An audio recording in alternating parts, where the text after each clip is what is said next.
দেশজুড়ে হাম পরিস্থিতি এখন উদ্বেগজনক আকার নিয়েছে। গত এক মাসে সারা দেশে হাম ও হামের উপসর্গে প্রাণ হারিয়েছে ১৯৮ জন শিশু।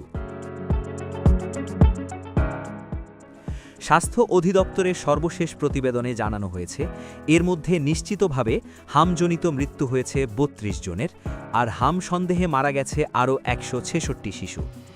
একই সময়ে দেশের বিভিন্ন হাসপাতালে ভর্তি হয়েছে ১২,৩৯৮ শিশু এবং নতুন করে হাম শনাক্ত হয়েছে ২,৯৭৩ জনের। গত ২৪ ঘণ্টায়ও পরিস্থিতি থেমে নেই।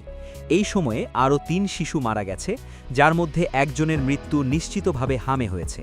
নতুন করে আক্রান্ত হয়েছে ৭৬ শিশু। তথ্য বিশ্লেষণে দেখা যায়, সবচেয়ে বেশি আক্রান্ত ও মৃত্যু হয়েছে ঢাকা বিভাগে। এখানে আক্রান্ত হয়েছে ১০,০৩০ জন শিশু এবং মারা গেছে ৯৪ জন। দ্বিতীয় অবস্থানে রয়েছে রাজশাহী বিভাগ, সেখানে আক্রান্ত ৪,৫৫৬ জন এবং মৃত্যু হয়েছে ৬৭ জনের। অন্যদিকে সবচেয়ে কম আক্রান্তের সংখ্যা রংপুর বিভাগে, সেখানে ৬৪৪ জন শিশু আক্রান্ত হলেও গত এক মাসে কোনো মৃত্যুর ঘটনা ঘটেনি। স্বাস্থ্য বিশেষজ্ঞরা বলছেন, পরিস্থিতি নিয়ন্ত্রণে দ্রুত টিকাদান কার্যক্রম জোরদার করা না হলে ঝুঁকি আরও বাড়তে পারে।